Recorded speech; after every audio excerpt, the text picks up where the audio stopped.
Welcome. Thank you for joining us for our weekly object talk. My name is Eliana and I'm a learning officer here at the Jewish Museum. Today you're joining us for an object talk on a couple of objects from our collection that are connected to the Noah Project, a Jewish ecological initiative. And this links to our theme of the month, which is environment. Now, these objects are part of a collection of over 40,000 objects in the Jewish Museum London's designated collection. And it shows the diversity of Jewish life and history, and our programmes exist to explore the connections between faiths and cultures. I will now share my screen so that we can see the objects.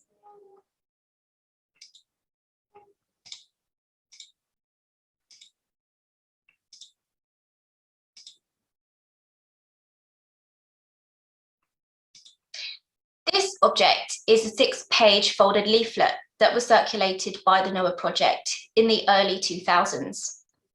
On the front, we can see their logo and their tagline: Jewish education, celebration, and action for the earth, which gives us an idea as to the aims of the Noah Project.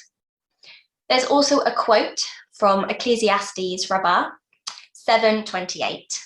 It says, "Do not destroy and corrupt my world, for if you corrupt it, there will be no one to set it right after you." This alludes to the idea that we are on this earth merely as stewards, and we have a responsibility to look after it for those who come after us. And this perhaps anchors the aim of the Noah Project in Jewish scripture, helping to justify the cause as religious just as much as anything else. The concept of tikkun olam, healing the world, also links to this. One aspect of tikkun olam, along with social justice, is the idea of looking after the environment. The Noah Project was founded in 1997 and was an independent, non-profit making project run by volunteers and funded solely by membership fees and donations. And if you're a member, you received a quarterly newsletter and free entry into any events run by the Noah Project. Annual membership fee was £12.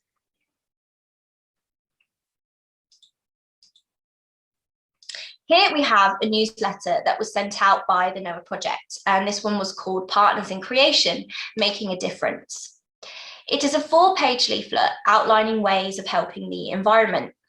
It makes sure that it anchors the the cause in Jewish scripture and tradition on the first page, explaining that this idea is planted right from the very first chapter of the Bible, where God instructs Adam to till and tend the earth.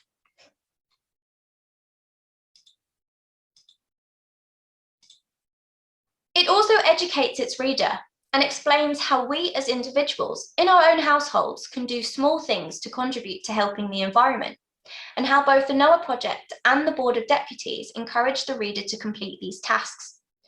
So examples of these tasks and tips on how to help the environment is to reduce waste by stopping junk mail, how to use less electricity by not keeping electrical equipment on standby, how to use less water by turning off dripping taps, and using reusable shopping bags. These are things that seem widely known and practiced nowadays, but once perhaps these tips were only known by those who actively wanted to seek out ways to help the environment. After all, it's perhaps in more recent years that the climate crisis has been brought to mainstream attention, where large companies and governments have had to take notice and actively pledge to try and slow down the damage we're having on the environment. However, it's always useful to be reminded that we all play our part, and we all make small changes in our lives to help the cause. In the early 2000s, though, the environmental cause was already picking up momentum in the Jewish community. The Noah Project had the backing of following supporting organizations: the Assembly of Masorti Synagogues, Reform Judaism, the Spanish and Portuguese Jews Congregation, the Union of Liberal and Progressive Synagogues, and the United Synagogue. Plus, environmental organisations also supported them, such as Friends of the Earth, Global Action Plan UK, and ARC, the Alliance of Religions and Conservations. In 2002, the Noah Project sent out a newsletter informing its members that it had been accepted by ARC as one of the 12 worldwide, one of the 2 from the UK, sacred gifts to the planet. They were to be presented in the presence of members of the royal family, as well as 400 religious leaders from around the world.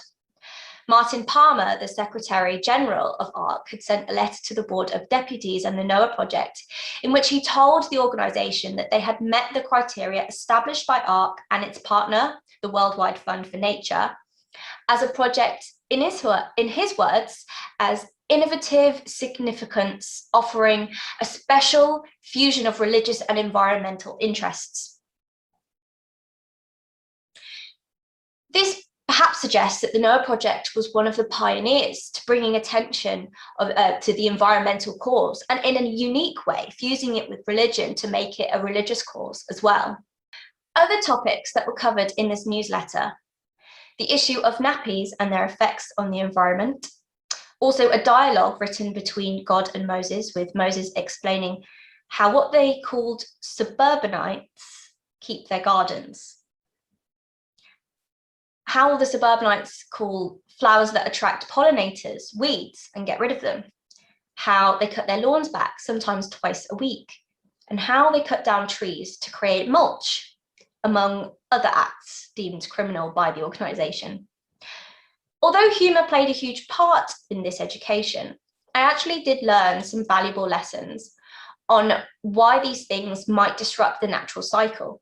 I learned that leaves that fall in autumn, after having provided shade in spring and summer, they, in the words of the newsletter, form a natural blanket, which then keeps moisture in the soil and protects the trees and bushes. Then once they break down, they act as a natural compost for the soil. And then it makes us wonder, why interrupt and disrupt the natural cycle of things? It is interesting, though, that nowadays the rhetoric or the fashion does increasingly seem to be that bees and other pollinators are really important and that we should be planting flowers and other plants to help them. This is as the environmental cause keeps permeating into general consciousness, which is ever encouraging. Just as it's encouraging to explore these leaflets from our collection and learn that the Noah Project was a pioneer project in helping the environmental cause through education and action with a Jewish anchoring and following, which is and will always be relevant. And thank you so much for joining me today. Do join us next week for another object talk on an object from our collection. Bye now.